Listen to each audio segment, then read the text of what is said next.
Good morning, good afternoon, good evening. Welcome back to our daily prayer and scripture.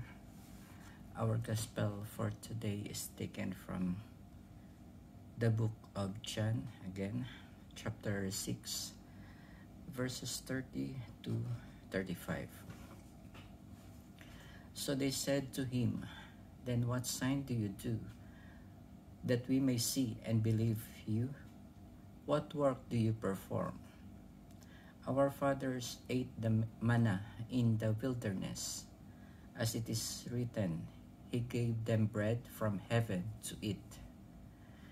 Jesus then said to them, "Truly, truly, I say to you, it was not Moses who gave you the bread from heaven. My Father gives you the true bread from heaven. For the bread of God is that which comes down from heaven and gives life to the world." They said to him, "Lord, give us this bread always." Jesus said to them, "I am the bread of life. He who comes to me shall not hunger, and he who believes in me shall never thirst." The Gospel of the Lord. Praise to you, Lord Jesus Christ. So, mga kapatid, nung binasa ko itong gospel kanina, parang napaka-short siya. Tapos, parang wala akong maisip na ma-share regarding this. Pero, while I was thinking about it, parang may sumagis sa isip ko na it's worth pondering. The bread of God. Dito nasasabi, Jesus said to them, "I am the bread of life." So alam naman natin, nabanggit ko na rin yesterday that the bread of life is Jesus that we can receive in the Holy Eucharist during Mass.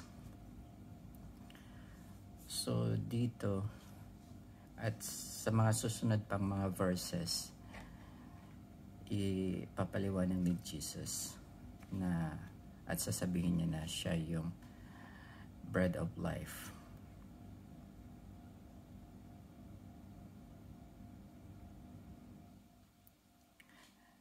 Sabi niya, "He who comes to me shall not hunger." So itong bread of life is Jesus. And sabi niya, "He who comes to me shall not hunger." So maliban doon sa Holy Eucharist na nire-receive natin during Mass,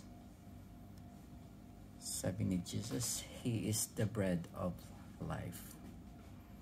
Ibig sabihin, yung bread, kinakain natin yun.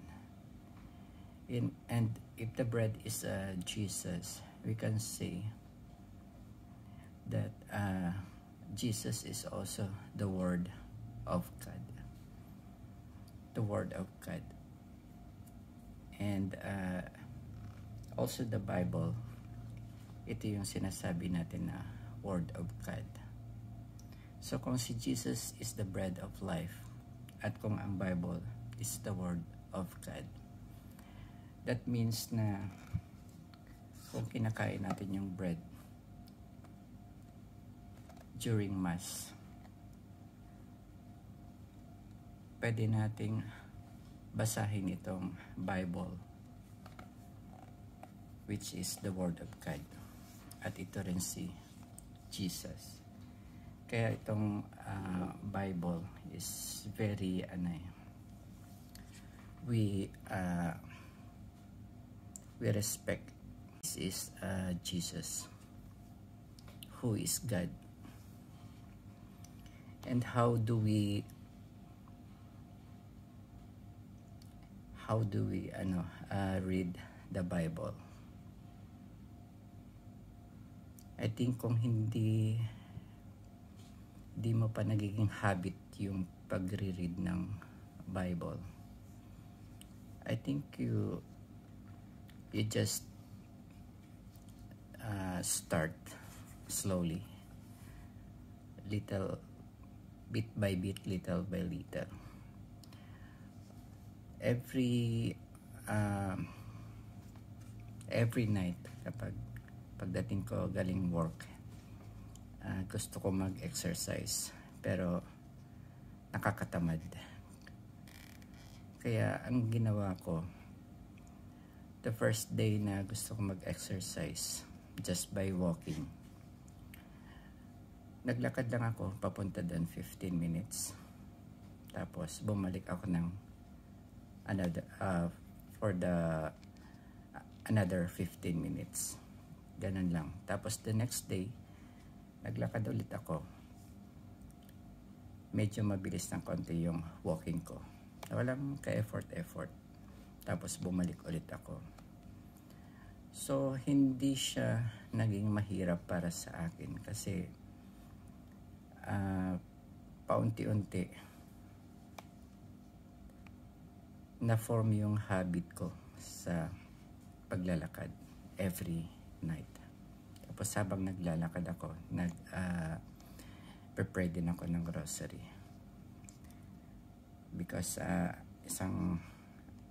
yung grocery, it will only last for 15 minutes. So pagbalik ko, I just pray or for something, or just listen to something, or just think of anything in life. So ganito rin po kung gusto nyong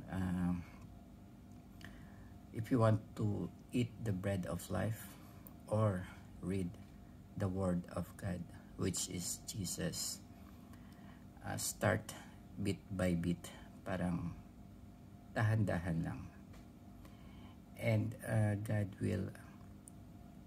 will speak to you in your heart, in His own way. Surely you will love it. And meron ditong nasabi sa Bible na di ko maalala kung anong chapter, na parang darating yung time na magugutom ka sa Word of God. Kaya kung ito na yung time na sa tingin mo parang meron kang hinahanap na hindi mo matagpuan, I think it's better that to start reading the Bible, which is the Word of God or Jesus Himself. Thank you for listening, and God bless.